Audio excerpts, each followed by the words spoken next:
Welcome back to the 2019 edition of Roll to Hit Gaming's 50 Favorite Games. Today we're going through numbers 30 through 21. Glad to have you back. For Roll to Hit Gaming, I'm Chip. I'm Joe. And I'm Lucas. And as usual, I'll kick us off. My number 30, we haven't played in a decade, but we played it last weekend, and that was Shadows over Camelot. This is an old favorite, at least for me. I love the theme of it. I don't even mind the putting together of poker hands. And basically, you're going on different quests trying to save Camelot. All the while, though, there may be a traitor working against you. It can be a really difficult, challenging game. This last time we played was probably the easiest walk we've ever had through it. Yeah. Even once we realized we were playing the game completely wrong and restarted about an hour into it. But every time we play it, I really enjoy the game. I really like the theme. Shadows over Camelot, my number 30. It has great communication in it because, most of these quests, you need multiple people attacking it at the same time. Otherwise, you're just kind of in a stalemate playing against the game.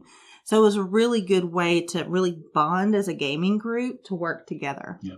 And World Hit Brandon made a good point last time. This is one of those games where we get into it and kind of role play. Yeah, go a little Monty Python or whatever. Yeah. So it's a neat game for a good group of gamers. I think this one for me needs more players than fewer. Oh, yes. I like to have 4 or 5 players when I approach this one. The trader mechanic is there. Sometimes you get it, sometimes you don't. There's 1 in 6 chances of getting it, I think. Something like that. So last time we didn't, but sometimes you do. It really doesn't break anything if you do get it. There are ways to suss out the traitor and accuse them so that you protect yourself from their machinations. But if a traitor is involved, then it adds another layer to the game where when that traitor either becomes known or outs themselves, it really speeds up end game. So at that point, you've got to get things done or you're in trouble. So it's a great game. Well, for my number 30, I chose one that's new to the list, and that's Dice Hospital. Oh, yeah. That was really fun. Basically, you're building up your hospital. In the game that I played, I focused on like the red one, the intensive care units, the emergency rooms. But there's so many different ways you can build up your hospital to maximize treating the patients as efficiently as possible. It was a definite change of pace for me as far as that theme's not very prevalent out there. Yeah. So it was a really fun game. So that's me, number 30, Dice Hospital. This is a really fun game. Now, it's not for people who don't like the random. It's going to have a lot of that because it is all dice based, and even the mitigation that's there. Sometimes you really can't do anything about what you roll. But this is one of those hospital games that isn't on the depressing side, right? There's a lot of there's a number of hospital games coming out recently that kind of have more heavier themes to of life and death, right? This is one that's completely lighthearted, but really, really fun. And I don't mind the random. I like dice games in general, so this game is really cool. And hex math. It does, from a certain point of view. Yeah. You don't really move around on it, but no. This one is just easy to play. Yeah. And I thought the theme and what you're doing in the game to pull off your actions matched up and did so in a fulfilling way because you're treating and healing patients and you're scoring points based on when you've healed those patients. I thought it was a pretty good little game, and we did feature it in our Adventures in Solo Gaming line, so you can check out how that one plays solo. Well, mine is a classic for our group, one that we discovered early. My number 30 is going to be Elder Sign. Okay. And so this is the speaking of dice games, this is the dice version of the Arkham Horror, Eldritch Horror kind of series. I love the whole overall build of this game, right? So your location cards are like tarot card, the tarot card size. To me, when I play the game, I feel like I'm laying out tarot cards and then you have to essentially roll a certain combination of symbols to complete the missions that are on those location cards in order to close them and keep the big bad from coming and destroying the world. Really neat. To me, it gives the Arkham theme, the H.P. Lovecraft theme, very, very well. It has a number of expansions to it, so you can make it as complex or as simple as you want. The base game is pretty easy to pick up and play. But that first expansion, boy, cranks it up a little. Yeah, it does. Yeah, it does. In a good way. Yes, yes. And from what I understand, most all the expansions really add very interesting mechanics and additions to it. So it's a game I would really recommend to anybody who likes the Arkham horror theme and doesn't mind dice. Yeah, and especially the dice piece of it. They're specialized dice. It's not pipped. You have the symbol for the magnifying glass and the clue and all the Cthulhu-y bits to it. And it's kind of press your luck because, you can re-roll those dice. You can also save a dice, but then, that kind of makes the next person down have less to work with. But you're still doing it as a collective group. So I thought it was really cool. Yeah, I agree. It's a great game. Those are our number 30s.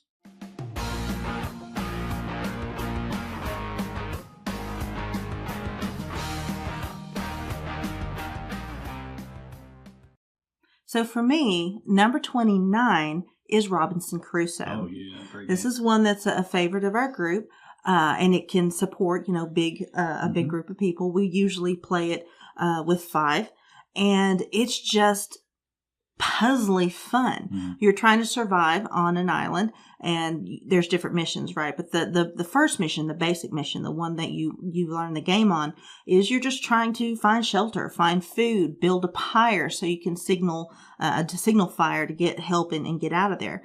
But you're working together, and you can't do it all, right? Even as a group, you can't hit all those pieces. So you're just trying to figure out, how do we survive? So you may sacrifice hunting for food in order to build the tools to build a fire, right? So there's a lot of thinky bits. It's really hard to win, but when you do, it's like, So that's my number 29, Robinson Crusoe. I'm sure I'll talk about it more later, no spoiler, but it is a great game, and it puts forward the idea of survival. You have to make decisions, and you can't have everything. Right. And that's really something that is neat to me. Yeah, in that survival vein, this is one of those, if you mess around, it's going to beat you. You got to take care of business. That's right. Yeah, you do. My number 29 is, this is, Chip's list of dungeon crawlers. Descent Journeys in the Dark. All right. This game, to me, is like quick play D&D. It's just, it's fantasy themed, dungeon crawl, textbook dungeon crawl. And now they've recently added the app integration where the app will play the dungeon master for you. Us old schoolers are used to having one player play the adversary and the other players cooperatively playing the party that are adventuring through the dungeons. Whatever your preference, the game is amazing, and I recommend it to anybody. Plenty of expansions if you want to get into it. The miniatures they're not like, super quality for the Golden Demon painting competitions, but they're not terrible. They're very paintable if that's something that you enjoy doing as your side hobby or as your main hobby. So it just gives you a lot of things to do, the enjoyment of the game and the side blinging it out, if you will. There are a lot of dungeon crawlers out there, but it's a good one. All right. My number 29 is, I believe, a crossover with Chip on one of his previous lists. That's 1960, The Making of the President. I enjoy this. I've always been fascinated by the whole Kennedy story, and that election in particular because of its closeness works perfectly to integrate into this basically area control game, if you want to think about it that way. You're sending your candidate out or influencing different areas through events and putting your favor in that area, and whoever has the most favor in that area is going to score those electoral votes, and then you get the right number and you become president. It's really fulfilling. It was one of the first games I opened up, and it was just a box full of little blocks, and I thought, what is this garbage? And it was also the game that made me love opening up a box full of little blocks because it was amazing. So I still really enjoy 1960, The Making of the President.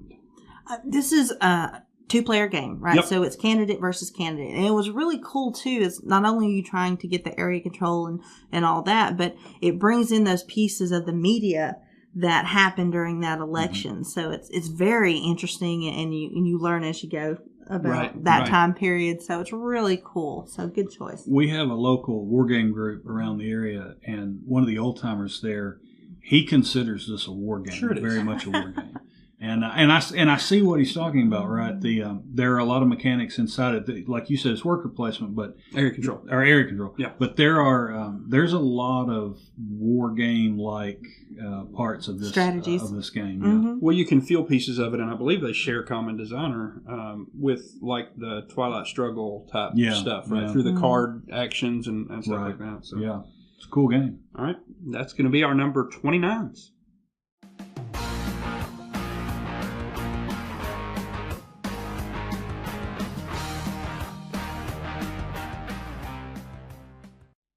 At number 28, this is the Civilization game that I can get Jolynn and Lucas to play with me. It is Flow of History, a new one to my list this year. This is a small one by Tasty Minstrel. Tasty Minstrel. Why did I say Tiny Minstrel? Because it's a small box. Yeah, Tasty Minstrel, but it is a small box. Honey, I Shrunk the Dragon. Yeah, it's a card-driven civilization builder. Mm-hmm. Now, some would say that Through the Ages is the same way, but they'll play it with me because it only takes about an hour to play. I like it, and very nice package, very small little tiny metal coins even, so Lucas got his fill on that. Yep. But essentially you're playing a leader of a civilization, and you're trying to build out certain aspects of military or civic buildings or things like that. The aesthetic of the art appeals to me as well. It's a very kind of minimalist, maybe is what you would call it, or I don't know. I like and we'll throw some images up of it, but you can see what I'm talking about. I just like the way the art looks. I like the clip of the game. I like the flow of history. I think you guys do too. Now, refresh my memory, because I do remember enjoying this, but isn't it a little bit of an engine builder too? It is. Yeah, because it you is. put like as the ages go, you kind of build over what you already built before. And you may want this new card of a particular technology, which they line up with colors, and you've got to say, if you want that, you've got to cover up a previous age's technology. Okay, I do like that one. Mm-hmm. Okay, so far, I've had a lot of stuff on the list, if you've been paying attention down at the bottom of the screen, that has dropped. This is one of the first ones, maybe the first one on the list that actually came up a few spaces, because a bunch of stuff dropped for a bunch of new stuff or old stuff that moved up to take its places. This is going to be Dungeon Pets. It rose 4 spaces for me, so I guess that's pretty stable, but it isn't up. I love the theme here. Now, what I don't love is the damn rule book in this one. My goodness, this one was so difficult to actually get into and playing, and fortunately we were able to because of Paul Grogan's great video. So if you're struggling with this one, go check out Gaming Rules. He did a fantastic walkthrough on this one. But man, I really like the idea of you making up these little pets and trying to sell them off to various dungeon masters so they can put them in their dungeon and have them go kill adventurers. You've got to feed them. You've got to worry about whether they've got magical abilities, so you need a special cage to hold that little guy. You've got to clean up after them. All of these things are really cool, and you're doing so basically by getting some different colored cards every turn that meet their needs. And if you can meet their needs, you keep them happy, everything's good. If not, chaos ensues, and maybe your little imps get eaten or injured or what have you, trying to contain them. If that sounds chaotic and crazy, and man, that might have been fun, you're going to enjoy this game, because that's exactly what it is. And I really do like Dungeon Pets, number 28. I really wanted to like this game because it's a family event. I think you need to play it again. I think I do. It's just that rule book frustrated me to no end, and it was one of those situations to where if we weren't certain about a rule, and we'd go back to the rule book to try and figure out the sequence that we to do this thing. It's very cutesy to read, but then when you're trying to play the game, you can't find the information easily that you need to continue on. So one game, which should take about 45 minutes to an hour. Yeah, maybe an hour to 2, depending on how much AP you do. 2 to 2.5, because we were just like banging our heads against the table, like, what do I do here? But the family events, it's very cute. The baby monsters that you're growing up to sell off, very cute. Everything is very cute. So I want to play it again, since we know how to play it at this point. And then, give it another shot. But that first initial play, you may be highly frustrated. Yeah. this is one of those games that's best to have a teacher. Right? Yeah. Because I really think if one of us at the table would have known how to play, it would have been a lot easier. We were at BGG-Con. Yep. We had decided that, by God, it's time. It's a classic. It's time. Let's learn this thing. We're sitting in one of the 25 rooms and trying to figure it out, going through this rule book, and to the point where I sent a tweet out saying, "Paul Grogan, I know you're here. Would you please come teach us this?" To which he did reply. So thank you, Paul. But we finally figured it out. I mean, but yeah, it did take a while. But again, like I said, I think now that we know how to play, we could sit down and teach another group very easily, and I think they would pick it up. It's just that maybe something lost in the translation of the rule book, or just the format of it made it very difficult. But I liked the game, and whenever y'all are ready to give Jolene another shot at it, I'll be right there. Well, for my number, 28? Okay. So for my number 28, this is kind of odd. It didn't move from my list. This was number 28 last year. And it's Royals. Royals is a super fun game to where you have a hand of cards, and it's, France and the flags, basically France, England, all these. And you are trying to gain influence in all these different regions on the board. You're trying to gain influence of nobles, be it the princess, the king, the counselor. Yeah. But there's also, you could assassinate some of those characters too. And it's really cool. It's really fun. It's different. There's not a lot of components to it, but I really enjoyed it because if you had dominance in this particular region, you're scoring those victory points. So that's one that I really liked, Royals. It's it's a whole lot of area control. Even that assassinate mechanic she talks about isn't necessarily a take that thing. No, because it's part of influencing the area control of that given noble. Right. So I think our group would actually really like this one. Cool. And those are our number 28s.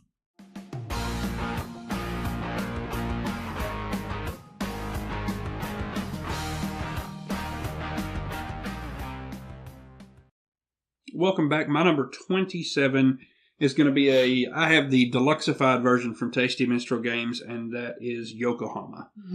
In Yokohama, you're working through this, essentially what used to be a fishing village, going through the different areas of the harbor, placing your influence, then moving your president through that influence to land on a spot where you perform the action of that spot. And based on how much influence you have there, that action will be stronger. And you're collecting goods to fill orders or to have enough stuff to buy technologies, which will give you special powers, trying to influence the church, export goods.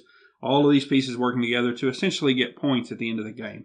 I really like the moving through your network of agents and landing on where your president is to perform that action, because that makes you kind of plan ahead. If you want to try to get to this spot, you've got to kind of work yourself towards it. All the pieces work together really well. I'm going to go ahead and say this before Chip gets a chance to. It's got metal coins, which I really liked. And I like the aesthetic. When I first saw it in pictures, you have all of the different locations, which are tiles, and then it's just a ton of little mini cards. And you're like, man, that seems like a jumbled mess. But once you play it, or once you put it on the table and start figuring out how it works, you see that, all of these things make sense. So overall, a really good experience for me. Number 27, Yokohama. He basically touched all the highlights on it. It's a very good game.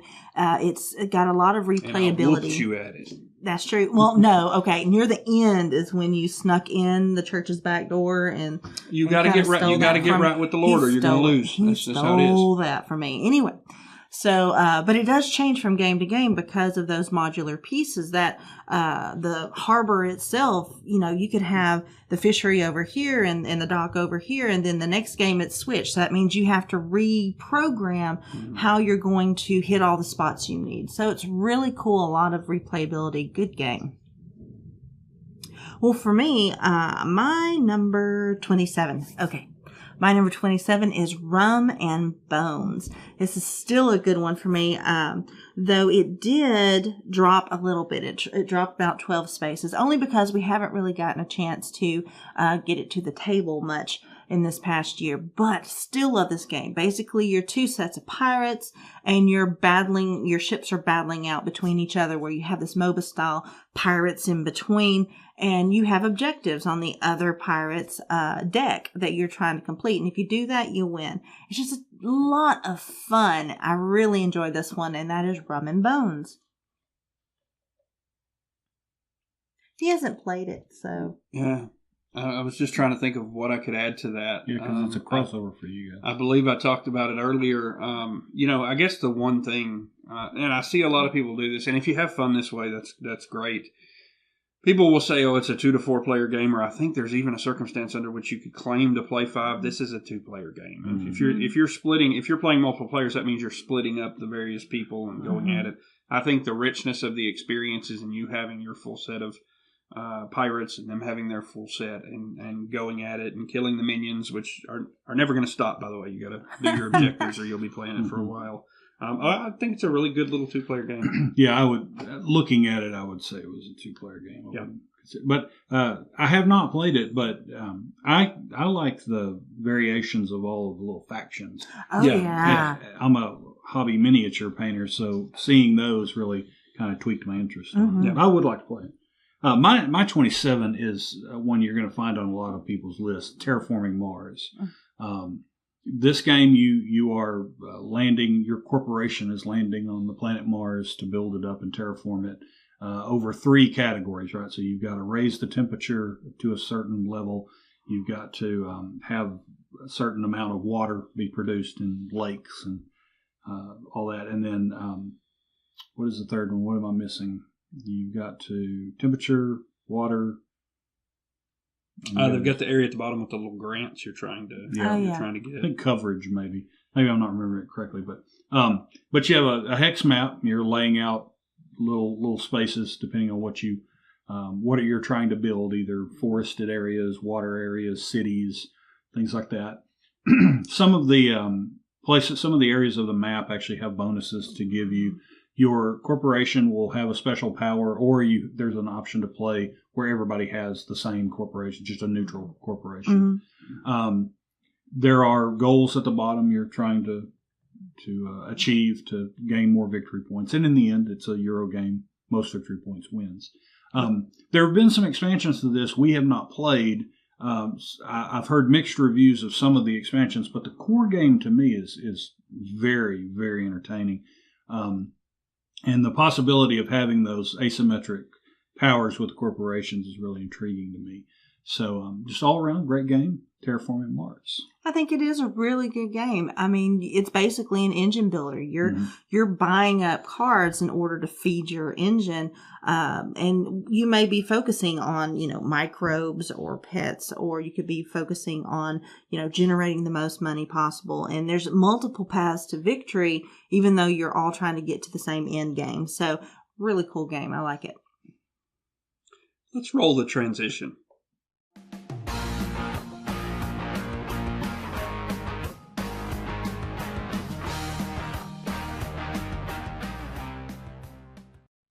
And now that we're back, my number 26 is Terraforming Mars. Really everything they said. I'll be honest, I've thought about this one recently. It did fall 16 spaces for me from the last list to this one. And the reason is a lot of times when one of you or Brandon or Johnny suggest it, my brain goes, oh, we're going to be here for a while. That's the only thing that has made it come down, because I do really enjoy it when I play it. And I don't even know that I have the right perception in it, but my mind tells me, man, you're in for 3 hours on this one. Is that what you really want to do right now? So I think that's made it suffer a little bit. And it has been a little while since I played it. Maybe I need to play it and refresh my desire for it. But I do remember really enjoying Terraforming Mars, so that's why it comes in at number 26 on my list. So for my 26, I chose Camp Grizzly. Oh. This game is never coming off my list, maybe, knock on wood. Camp Grizzly was much higher before, and then even higher before that. Mm-hmm. But Camp Grizzly is one of those games that remind me of those 80s slasher films. You have this serial killer, probably supernatural because, he's impossible to take down, going through this camp. And then you have campers and the, what do you call them, CITs? Right. Counselors in training. Counselors in training. You have these CITs out there, and they're just trying to survive and collect the things that they need in order to make it to the big finale. Once you make it to the big finale, you either win or you live or you die. And it's just super fun because, you're not, it's not a brain burner. You're not like you try to churn out victory points. You're just trying to get the things that you need in order to make it to the end of the film. I just love this thing, and it's Camp Grizzly. There's a couple of things I like about it. I like Camp Grizzly. Now, let me get this out of the way first. I'll end on a high note. That Kickstarter campaign was ragged, and I'm not quite sure that we still have everything. We finally did. We did. We got it all. I believe it started in 14 and delivered in the very end of 18 or something like that. So it was 4 or 5 years. It's hard to find a Kickstarter campaign worse than Heroes of Normandy. But now, what I like about the game, number one, if you're going to make a campy movie board game about the serial killer, and you have the guts, the panache, if you will, to name him Otis and make him wear a teddy bear Halloween mask. Yes. I mean, you and I can be friends, okay? I like it, and we played this one next to what's that other one called? Next Friday, and I liked this one. Just Friday. Next Friday is the Chris Tucker movie. Not the same thing at all. It's Last Friday. Last Friday. Yeah. And I like this one a lot better than I did that one. This one is not the deductive kind of thing. This is just run from the guy and try to get, you have a mission. I got to get to the van. Well, I need some keys and some gasoline. Right. I got to get to the boat. I need, a rope and the keys. So, I really like that. It's unforgiving though when Otis gets you. I mean, he doesn't play around. He's on you. So. But, and he kind of, if I remember correctly, he sort of, evolves over time, right? So he'll start out, maybe he's only rolling a D6 to hit you, but then certain things happen where Otis gets stronger, and sooner or later he's rolling like D12s and D20s to do damage, and you don't want any part of that. And you're screaming like a little girl trying to get away. Yeah, so that's a good game. I'm a fan of the 80s slasher flick genre. So I got a text message, like I said, 4 or 5 years ago from Chip that said, "Man, look at this thing on Kickstarter." And I looked at it and I replied, "That is ridiculous. I'm backing it immediately." And that's exactly what the gameplay is like. It delivered from a gameplay perspective. It is ridiculous, fun, thematic game. So if you like that kind of stuff, I think you'd enjoy this game too. And while we're at it, number 26, let me add another dungeon crawl. This one with a Western theme. It's going to be Shadows of Brimstone's City of the Ancients. City of the Ancients is just the first set. They've released quite a few more. Now, our group likes dungeon crawls. Our group likes Western themes. Yep. All of this came together in Shadows of Brimstone. The game is great fun. It is. It really is. The game desperately needs an app to help you with card management. Yeah. There are tokens, cards, all kinds of ephemera outside of the game that you have to keep up with, and it is a beast. Yeah. With that said, this is a super fun game. And it's just, you feel like you're a Wild West, either a gunslinger or a miner or whatever, going through, but then it's got that weird kind of Cthulhu-esque sort of vibe to it where you're exploring the mine and all of a sudden you see there's a gate to some other world and magma men come through or some weird lizard creatures come through. Man, I like that. And I also like, as you're exploring this dungeon or mine or whatever, you can stop to basically search around the areas and find new and interesting things that you can take back to town. It has a campaign sort of feel to it. So in between game sessions, you're going back to town and trying to sell your goods or gain other items or do events in the towns, and then you go back and go through a different mind setting. I think we really enjoyed it, but I think in our play the management of everything outside of the game kind of got on our nerves. But it's still a really great game, and if you can figure out that card management, you will have a lot of fun with this one. Yeah, I think that was the crux of it as far as, it drug out the game so much more, not because of when you're playing the game, but when you're digging through piles and piles and piles of cards to get to this one section of cards that you pull one of, there's only 10 of. You know what I mean? So, and then you have to reshuffle it again. And you have to reshuffle it again for the next player. Yeah. So it had this monotonous to it, just for keeping up with the cards and such. What I really did like, though, is the uniqueness of the characters you could play.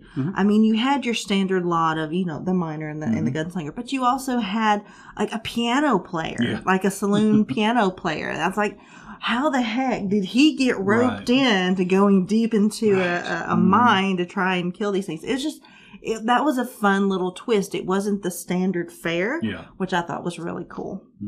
Yeah, I'm very take off the hat about the apps in my games. I don't like it. I'll be the first person in line to clamor for a companion app for this one, because the dungeon crawl part of this is really fun, and it really brings me back to when we used to play the Deadlands role-playing game. That's what this is for me, the dungeon crawl board game version of that, which is fantastic. Then you do your town phase. I would suggest you start your night with your town phase so that you can end on the high note of the dungeon crawl, because that hour or so after the game is just monotonous. But yeah, a companion app for all of those different cards and stuff would just really rocket this one up. There's a third way to think about playing this game, because I consider Shadows of Brimstone, of all the dungeon crawlers that I enjoy and that we've played, Shadows of Brimstone is the closest and most complexually, is that a real word? I don't know if it is. It is now. But you said it, so let's go with it. Akin to a real role-playing game.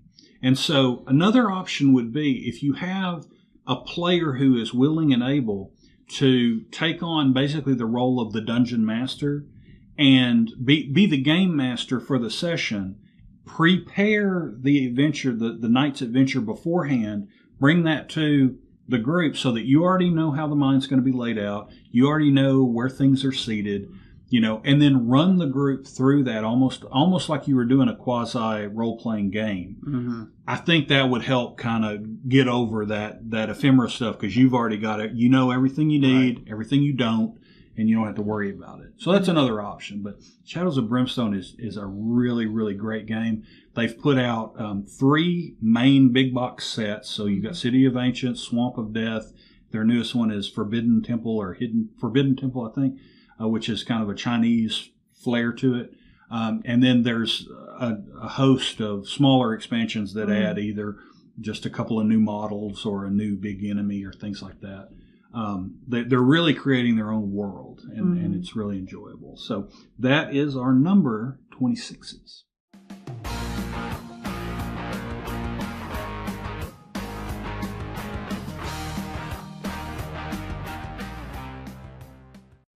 I suspect my number 25 is going to be higher on Lucas's list, but it's no indicator of how much I like this game. Coldwater Crown comes in 25 for me. This is the quintessential board game of fishing, and you are going between locations, giving up your bait to try to catch fish and score the most points. Guys, this game, I mean, you might be sitting here saying, Chip, I don't care about a fishing board game. You're wrong. This thing is awesome. It's would you call it? I mean, it's worker placement. You have 2 worker discs. You're placing them in different locations to perform actions there. Everything just works well. The color of the location that you place your worker at tells you the bait to remove from your creel area. Once an area has been removed, then you have caught a fish from that area, the location. It tracks things like the size of the fish, the type of the fish. There's different ways to gain points, trophies. Catching an assortment of different fish, catching the biggest of a certain fish. And then in the end, again, you add up your points, and whoever wins. We've recently received the expansion for the sea. You can go out to sea and do deep sea fishing. That really just seamlessly integrates. It's not one of these expansions that adds too much. It's not one that detracts from the main game. I would play it with it all the time. Absolutely. It fits right in. So Coldwater Crown, it's a great game, and I enjoy playing it. This is one that I mentioned in our last segment from the previous 10. It's really, really enjoyable. That whole worker placement aspect where you put out your worker in order to do an action, and then you pick one up and you do that action, and determining whether it's on its one side or its two side lets you know how many times you can do it. It was just a different way to do worker placement that I really enjoyed. I was going to try to think of something funny to say here, but no, we'll talk about this later.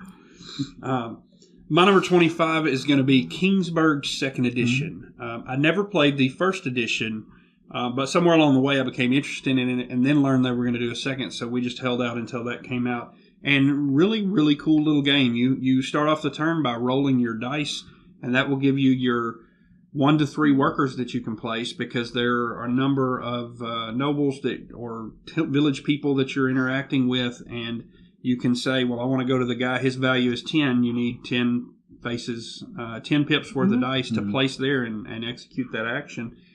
You're getting resources, building buildings, upgrading your little keep or castle or whatever it is that you're doing there. So a fun thing, worker placement-ish, which I already really like, and then you throw in the dice, and that added something I really dig too, because I like the dice placement thing too. So Kingsburg 2nd Edition came in at number 25.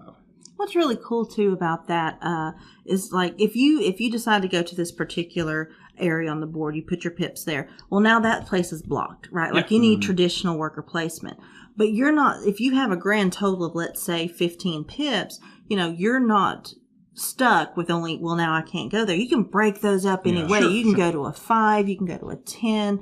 You can break up those pips, counting up the face dice individually, and you can end up going to multiple places, which is really cool. You aren't stuck if you happen to roll the same number as somebody else. That's really what cool. I really liked about it.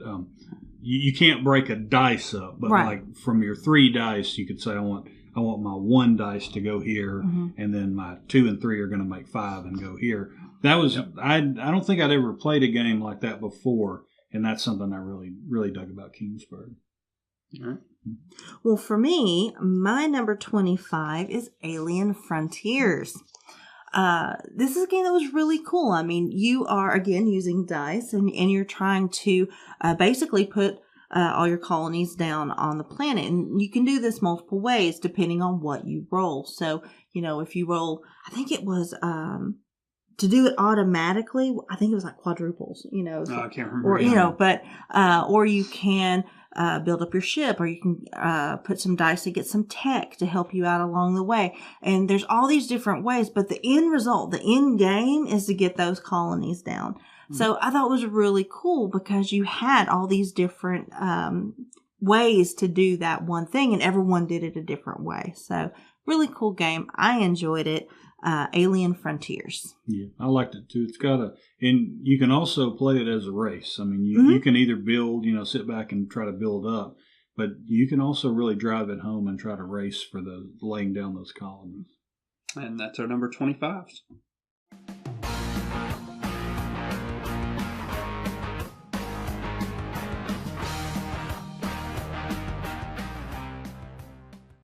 At number 24, I've got one of my favorites from Portal Games and Ignacy Trzewiczek, and that's Legacy, the Testament of Duke Decreci. He's got this motto for his company that's board games that tell stories, and this one starts off that way because when you open the box, there's a letter in there from Duke Decreci basically telling you that he spent his entire life making sure that others succeeded, right? He would fund this initiative or, tug a little influence to get this person along the way. And now in his waning days understands that his family name means nothing because he was always in the background. So he's tasked you with going out and building your family name. And you do just that. You try to marry your children off to, wealthy, known nobles from other countries to gain influence. And you're building, I believe it was 3 generations of your family tree out. And, you're trying to say, does this trait match with this trait on this other person, and that'll score me points, or I've got a goal to get this kind of trait into my family, and you're building mansions and acquiring goods and building that family tree to be as prosperous and as known as you can be. And it's really fulfilling, really thematic. It's got a little bit of a worker placement thing in it, but the real piece is building that tableau, which is your family tree, and you literally build it out with, a couple and their children, and you come down that way. So really rewarding, really thematic. Legacy, the Testament of Duke Decreci. This was really cool because, like you said, when you're trying to build your family, you could have someone like, okay, I'm going to put them into royalty, and that one's going to marry a duke or a prince. But I really need to focus on, getting Prussians, in my family tree, have that lineage that in my line. And it seems to end so quickly. Yes, it does. Right? Because with 3 generations, you're building for 2 basically, and then you're scoring on the 3rd. So, the last time we played it, I had it set. So the next round, boom, I was going to have like one heck of a thing of points. But the game ended. There was no next turn. There was no next turn. So I was like, no. So it was a really good game. It's a different theme than what we see out there. Yep. So that made it even more unique and fun to play. It's kind of a common theme with Ignacio's games is you feel like they end way sooner. Maybe one turn too short. Yeah, that may be part of the brilliance, right? Yeah, it probably is, yeah. Well, for me, let's see here. We're on 24. Oh, 24. Okay. So 24, this one's actually new to the list. We had it, but we didn't get it played right away, or it was just after our last list, but that is Role Player. For me, that was just really cool. One of my favorite pieces of when we play D&D, like tabletop, paper, and pencil, is building the character. And so that's what this whole game was, is that you roll dice and you're trying to get a certain score for your strength, your charisma, your intelligence. You're trying to get your, what would you call it? Your alignment, right? And based on what you choose. And there's this whole market thing where you can buy equipment to help you not only with your placement of your dice, but to build up your character more. It was just super fun, and that's because it's one of my favorite pieces of the whole D&D bit is just building that character. So Role Player, that's my number 24. It's like a meta game, right? I never would have thought, let's make a game about making a character for a game, but it does. It works well, and they say, hey, make these characters and then use the ones you make in your role-playing game. I mean, you could make some pretty powerful characters. I don't know that I'd go that far. I've got all 18s. It's a cool game.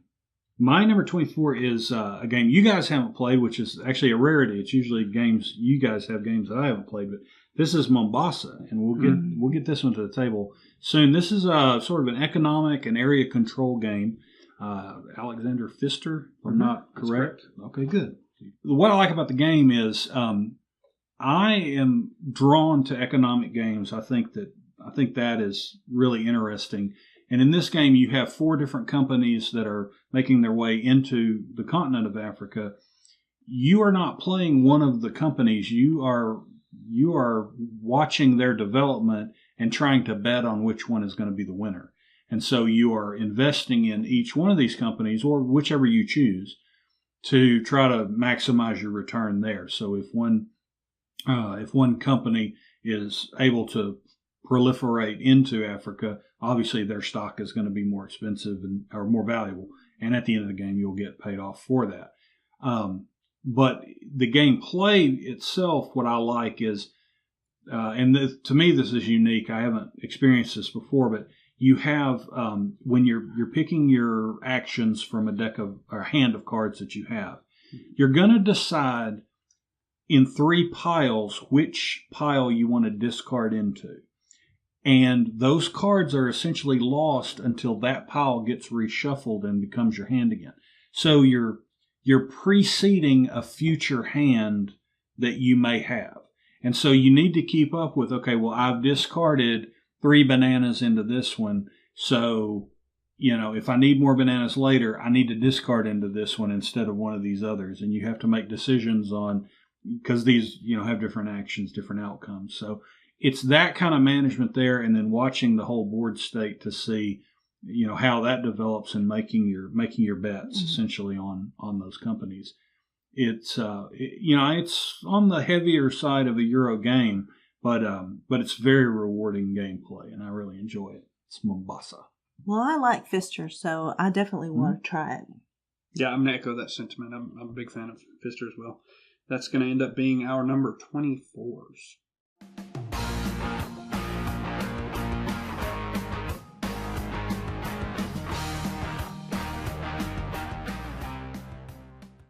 So we're at 23, and this is my pandemic stand-in. Okay. And that is my favorite, Pandemic Iberia.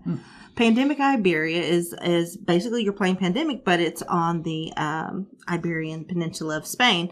But it takes you back in time. You're in the 1800s or whatever. And you're not trying to cure the disease. You're just trying to contain it. You're just trying to treat it.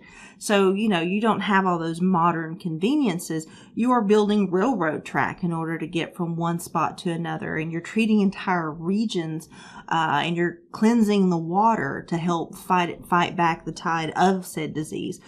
You have all these port towns that, sometimes the disease will, like yellow fever or whatever, will travel from port to port instead of through city to city. So it's a different twist on Pandemic that just brought it back to life for me.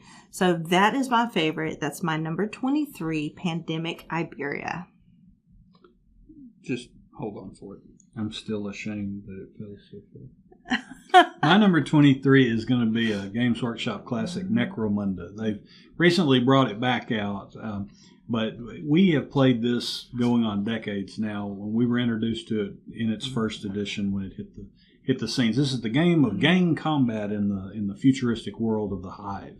I think I'm drawn so much to this game because I'm a huge fan of the Judge Dredd motif, the post-apocalyptic kind of sprawl city sort of motif. And this is you have a gang of ne'er-do-wells, and you are battling other gangs of other ne'er-do-wells.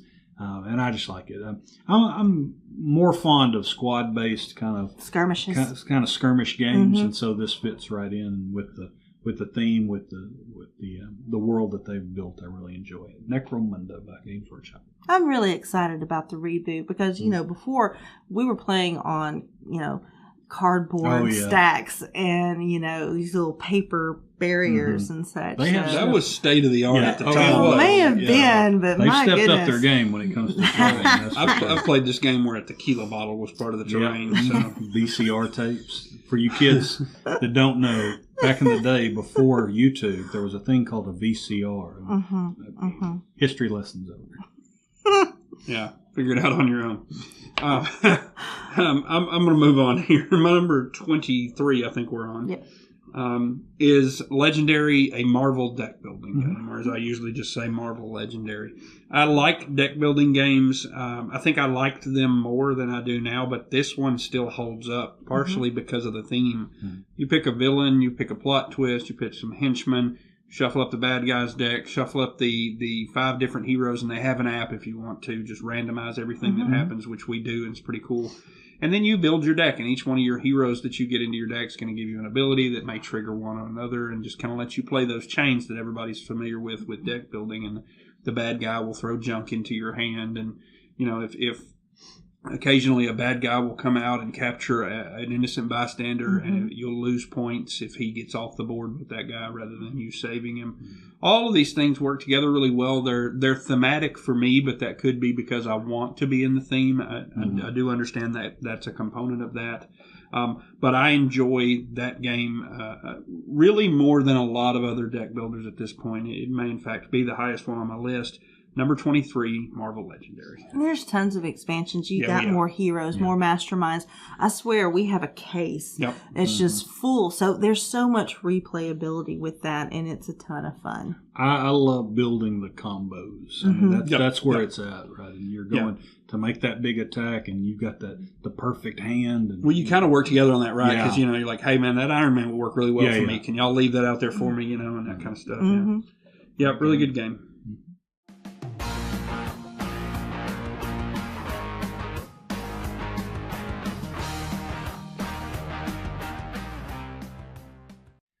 Here's a game that Jolene and I love, and we still got to get it to the table for Lucas. This is Firefly the Game.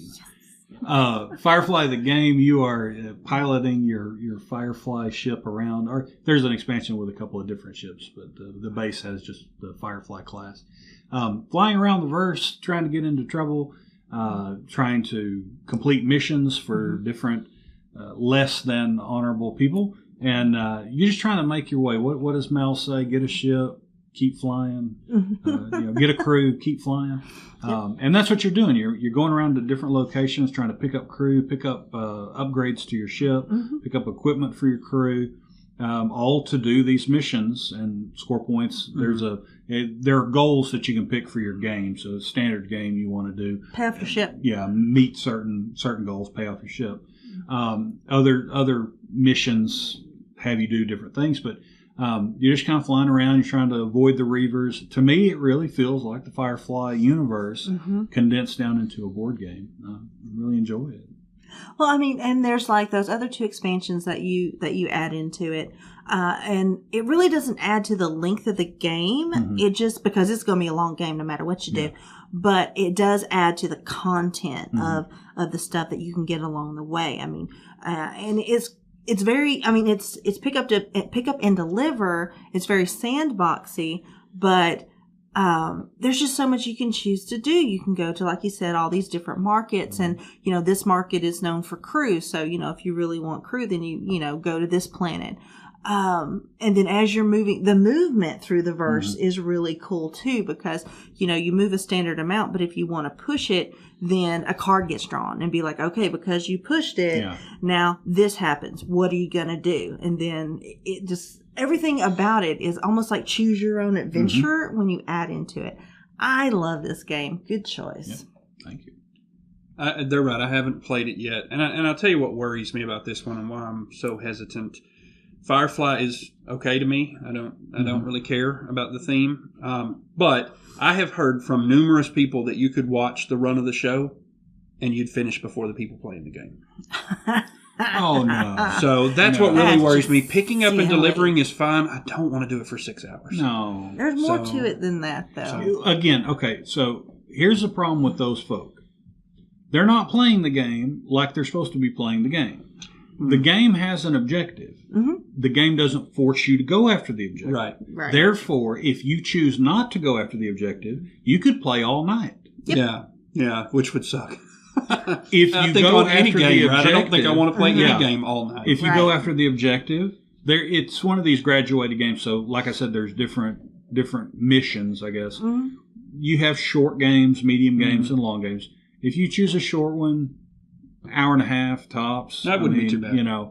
Long games, maybe 3 hours. But yeah, it's the length of the game really is your choice. Yeah. Because if you decide, I need to get from point A to point B, but along the way, I'm going to hit this planet, this planet, this planet, this planet, this planet. If you have one of those long games, it's your fault. Yeah, it really is. Well, there's likely 5 people at the table, so I may have wanted it to go fast. But well, you could do that though. If you can press the game on. Right, and then they're going to see, oh crap, he's pulling ahead now, and I need to stop dilly daddling and get in there. Right. So Firefly the game. That'll happen at some point. My number 22 is a crossover with Joe's 23, and that's Pandemic Iberia. I've said before, I think this version of Pandemic has, I don't know about replaced, because I would play the other versions, but it has topped all the other versions of Pandemic that have been put out. She covered it very nicely. The only thing I wanted to really add to that is the thing that I think I enjoy the most about this version are you can play a variant where the 4 diseases have a special power. That's true. Cool. So that is really neat. It adds a level of complexity to the game. This one will spread in a different way or whatnot, or this one maybe you put 2 cubes out rather than 1. I really like the special abilities or the special way each disease works, because along with the new characters and the new mechanics of bringing water and the rails and all of that, this added another twist into it. So if you like Pandemic and you haven't played Pandemic Iberia, I feel like you're missing out and you really need to try that one. So that's my number 22. So going right along, since we've already talked about that one, my 22 is one by Mr. Pfister, but it's Great Western Trail. There you go. Great Western Trail. Okay, so this one, there's a lot of bits to this because it starts off with hand management. You're trying to get your cattle which is the cows are in your hand. You're trying to get a variety, the best variety of them, to Kansas City so you can ship them off for points. So to get them there, you are cattle driving from the beginning, and you're going through hazards. You can build buildings along the way, which only really benefit you. And you're trying to either go as slow or as fast as you can, depending on how good of a hand of cows you have. Because along the way, you can, okay, I want to discard these 2 and get 3 more or 2 more and maybe get a better variety. So you're trying to build your hand as you're going, which is really cool. Now, there's 3 different people along the way that can help you. You can get cowboys, which will help you with purchasing those cows because they can get expensive. Builders, to help you build better buildings or cheaper to build them out along the route. And then there's engineers. The engineers are the ones that'll help you when you finally get to Kansas City and you turn in your cows for points, how far they can travel. So, when it first came out, there was this huge explosion of social media out there about what's the best way to play this game, is it the big one was the Cowboys, right? If you focus on the Cowboys, then you can't lose. That's not necessarily true. I don't think there is a best way to play this game because one of the games where I won, I focused on a little bit of building and engineers because I wanted to get as far along that track as I could. So that's one of the things I really like about this game is there's multiple ways to victory. And I don't think there is a best way. Yeah. This is my top game last year. I'm sure I'll have more to say about it. It's a great game. And that's going to be our number 22s.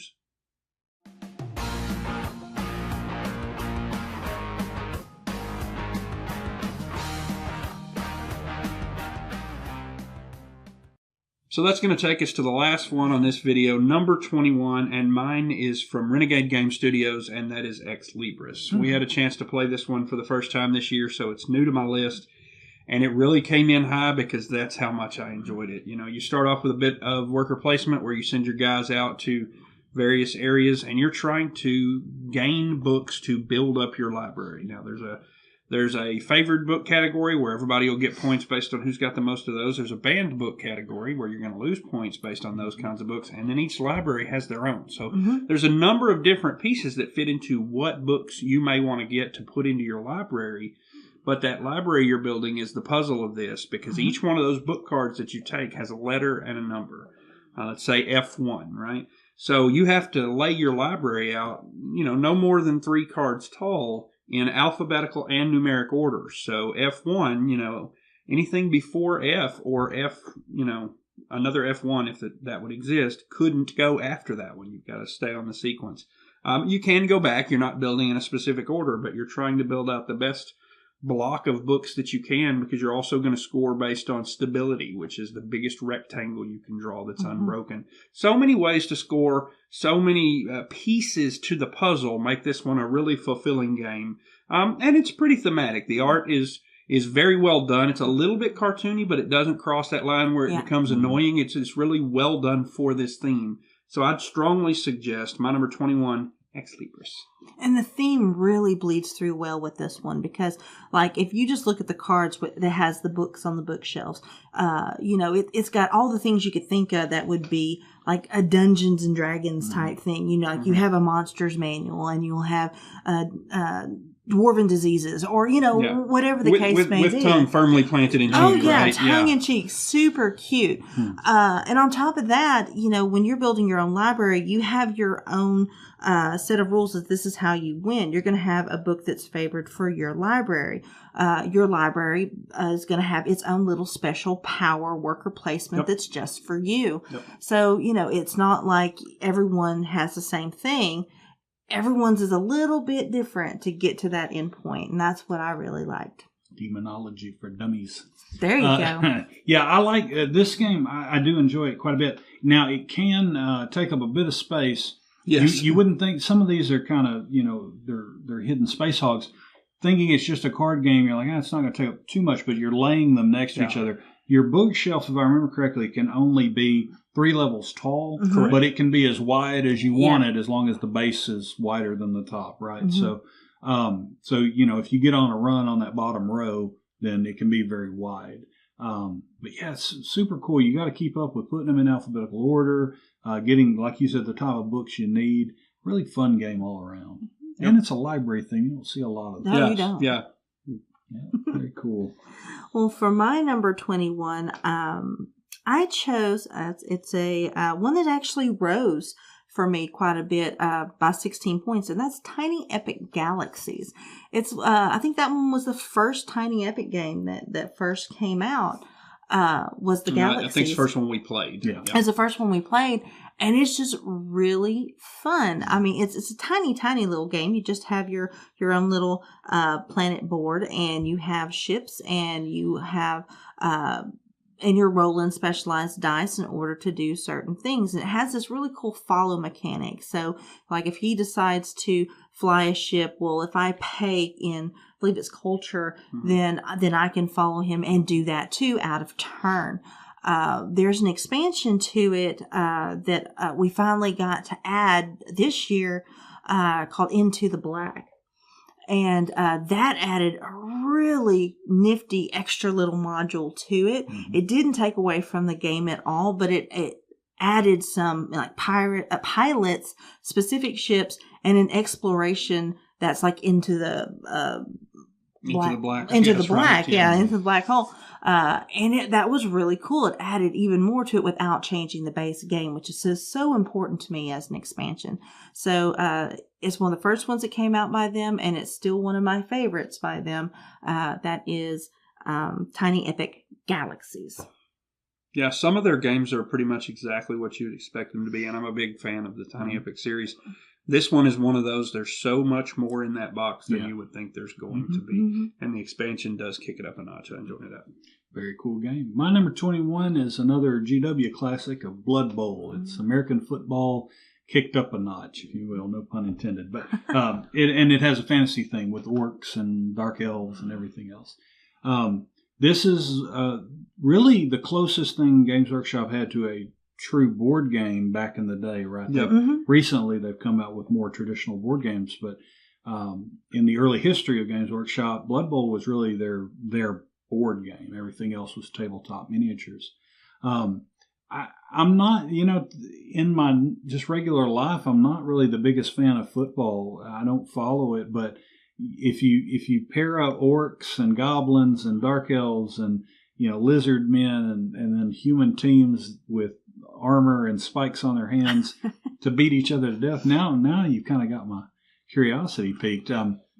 This game, you're moving around, you're playing American football, but you maybe you slip a few bribes to the refs, they don't look, you kick a guy when he's down, take him out. You can knock out, injure, kill your opponents, and you're trying to score touchdowns to gain points. Most touchdowns wins over two halves. So really cool game, and it fills the need of the hobbyist in me to paint the miniatures and have something to play with.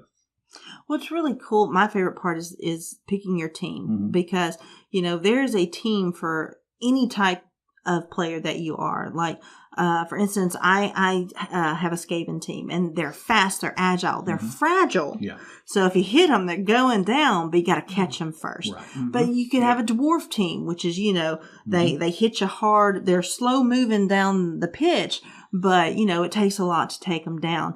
So depending on your style of gameplay, whether you want more finesse or more brute strength, you can pick a team that matches you. That's cool. Yeah, I believe that, and they still do it to some degree, but I believe that back in the day, Games Workshop produced a few masterpieces in a box, and this was one of those games. I think it holds up really well, and I think it'll always be a favorite for us. So that's going to wrap up this segment of our 50 favorite games. That's 30 through 21, so we've got 20 more to go. Check back soon for those. For Roll to Hit Gaming, I'm Lucas. I'm Joe. And I'm Chip. Tell us down below what your favorites are, and follow us on Twitter at Roll to Hit Gaming.